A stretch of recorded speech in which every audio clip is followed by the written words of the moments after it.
Welcome into the Commanders Report. I'm your host, Jack Sperry. Today, we've got some post-trade deadline free agency targets for the Washington Commanders to consider adding to this roster after a 3-6 start. Then we'll get into some players here on the Commanders roster that I think should be playing more and some players that I think should be playing less. Now, before we get into the content today, make sure you guys click that subscribe button if you haven't already to join the largest individually run Commanders news program anywhere here on YouTube. We provide you guys daily updates on the Burgundy and Gold, injury updates, weekly game previews, and post-game reactions. Of course, free agency, rumors, and stuff like that all throughout the season as well. We go live every single week, especially for every single Commanders game. It's all 100% free, guys, so if you want to help us get to 50,000 subscribers, we are so close to getting there. I would really appreciate it if you click that subscribe button for daily, free, and entertaining Commanders coverage. So first up here, let's talk some free agency targets. Now, the Commanders aren't really looking to necessarily win this season at this point, right? The season is essentially over, 3-6. You're going to have to go on a run where you probably win 7 of your last 8 games to even be in contention to get a wild card spot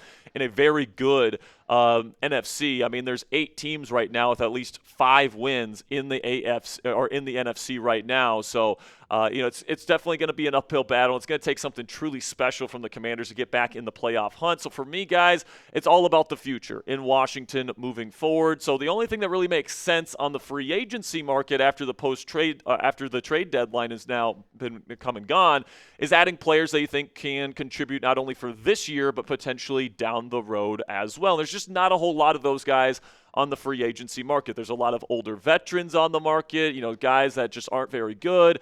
And, there might be some options out there if the Commanders were still looking to win, but with them, pretty much, not punting on the season necessarily, but the season is already over. I think that there's very few options in terms of guys that you can bring in that could be potential long-term contributors to this team. So the 4 guys that I have identified as potential targets: Asante Samuel Jr., still a young player, still a very good player.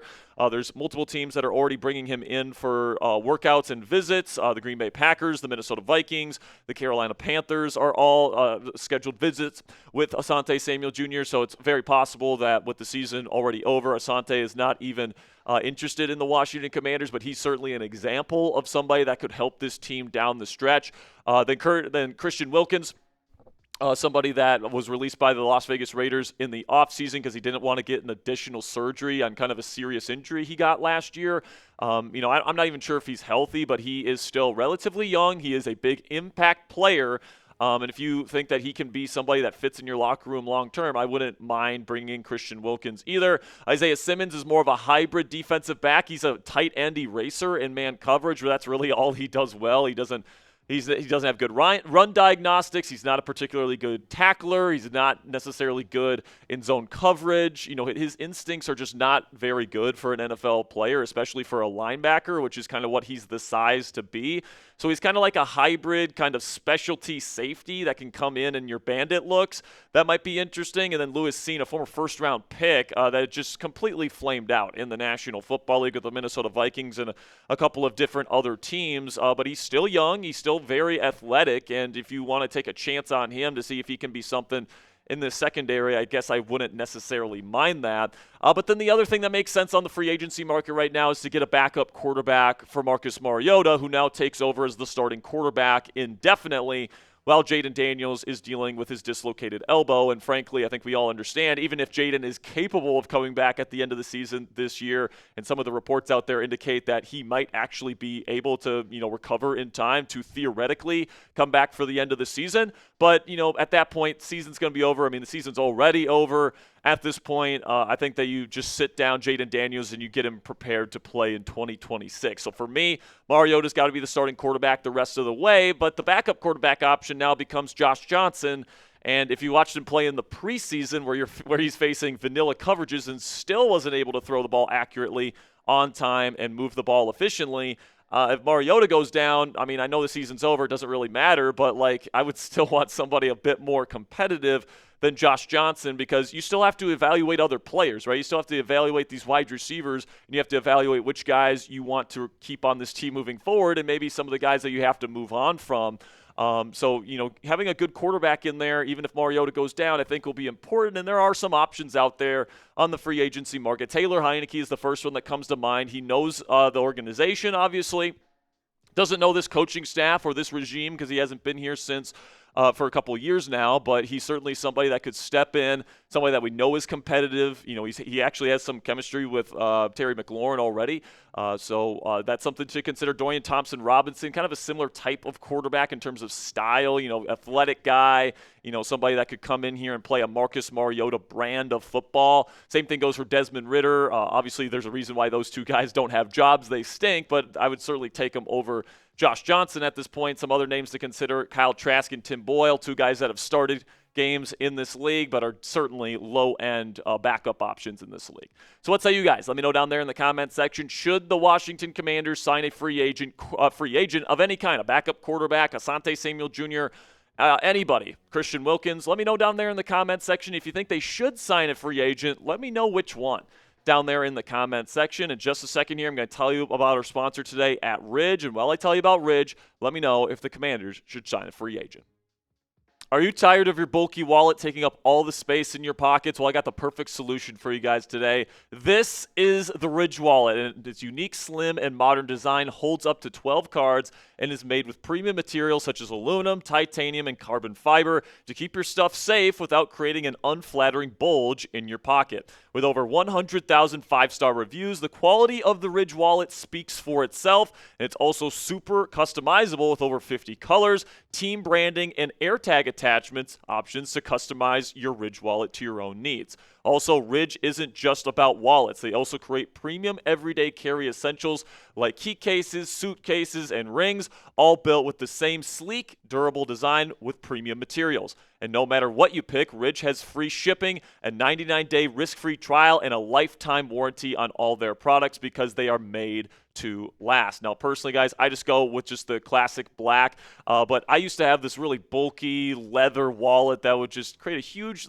unflattering bulge in the side of your pants there. That's not what anybody wants. It's uncomfortable, all that different stuff. There's no other room for anything else. But with the Ridge wallet, it's super thin. It carries up to 12 cards, so it can carry all your stuff, and it's super sleek as well. So if you like the modern design, just like I do, for limited time only, our listeners get 10% off at Ridge by using code CHAT at checkout.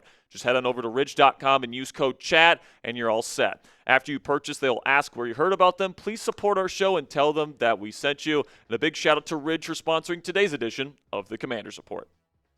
Now let's shift our focus here to the players that are currently on the Washington Commanders roster, specifically players that I think should be playing more and be playing less now that the season is essentially over, like I said, and you're really shifting your focus to which players can be long-term contributors for this team in 2026 and beyond. And let's just be real, guys. It is about the future, okay? If you have an aging veteran that's not playing well, there's not really a reason to keep him out there, in my opinion. You want to get those younger players in there to, see if they sink or swim, see if they're going to make some splash plays, if they've got what it takes to make it in the National Football League, and that they deserve a chance to start for this team in the future, or whether you should be replacing and addressing that position in the NFL offseason coming up here in 2026. So the two guys in particular that I think should be playing less, obviously Bobby Wagner. Wagner should almost be like a player coach at this point, playing less than 10% of the snaps, okay? Maybe no snaps, in my opinion. He's really a value in the locker room, and obviously, he's a bereft of knowledge and communication, and he can certainly help Jordan Magee, in that transition for him to be the new green dot in this Commanders defense of the future.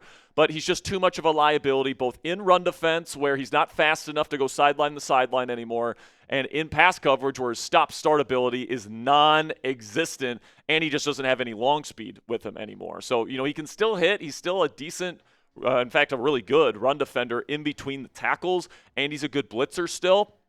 And he's still really strong, but the athleticism and the speed is just not there anymore. And you have to have that in the modern National Football League with all the sub packages and in the lighter formational packages that these offenses are playing nowadays, with 3 receiver sets, sometimes 4 receiver sets, speedy running backs that can catch the ball out of the backfield.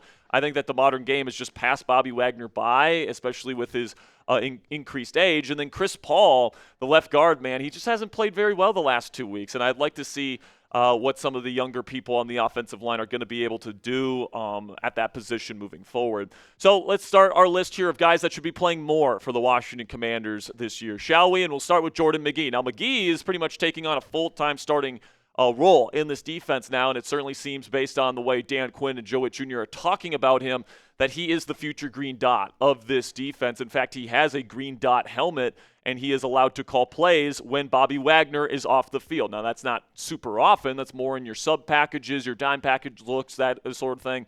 And he's starting to, find that transition. But I think you got to accelerate that process, man. If you want to really see what he's got as a green dot, obviously you don't try to rush him. But, if you want to be more competitive down the stretch, you got to get Bobby Wagner off the field, and a big part of that is making Jordan Magee the full-time green dot and hub of communication in this Commanders defense.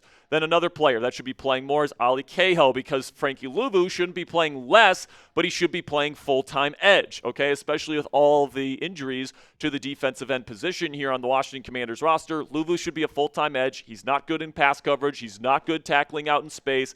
What he does best is rushing the passer and, being a disruptive force. So you allow Frankie to do that, and you allow these two young off-ball linebackers to do their thing and see what they can do. I thought Kaho had a really good preseason, hasn't gotten a lot of time out there on the field during the regular season, but I want to see what he can do. Very athletic player, and he was a very reliable tackler in the preseason, so I want to see what he can do before they potentially address this position again next offseason. Then in terms of who should replace Chris Paul at left guard, it should be Brandon Coleman, okay? And, the team says that they believe in Brandon Coleman and think that he's going to be a long-term starter with this team. Well, you got to put your money where your mouth is when it comes to that if you truly believe that. Laramie Tunsil is not going anywhere at left tackle as long as they're paying him what they're paying him.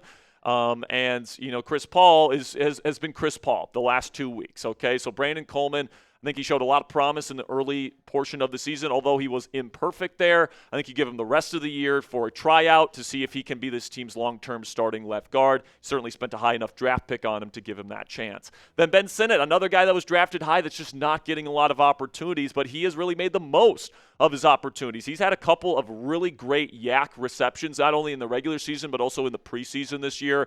And with Zach Ertz, likely, he might come back for one more year to play with Jaden, maybe, but his career is certainly in the twilight.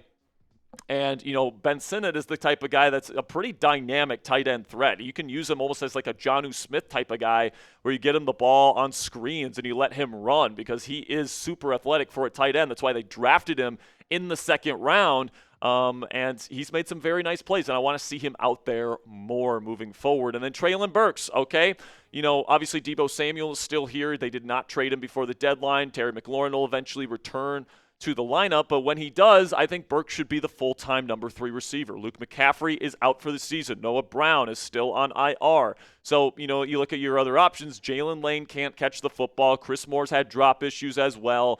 For me, Treylon Burks is the guy that I want to see. Okay, can he be something for this team moving forward, or is this something where we're definitely going to have to address it next offseason? So that's another player that I really want to see get a full-blown tryout as a full-time starting wide receiver here in Washington, and I want to see, with Marcus Mariota throwing him the football, can he be a long-term fit here in D.C. At the wide receiver position. So did I miss anyone? Let me know down there in the comment section which Commanders player deserves to get more playing time down the stretch. Let me know your guys' thoughts down there in the comment section. And that'll be it for today's edition of the Commanders Report by Chat Sports. Make sure you guys click that subscribe button for more extensive Commanders coverage all throughout the 2025 season.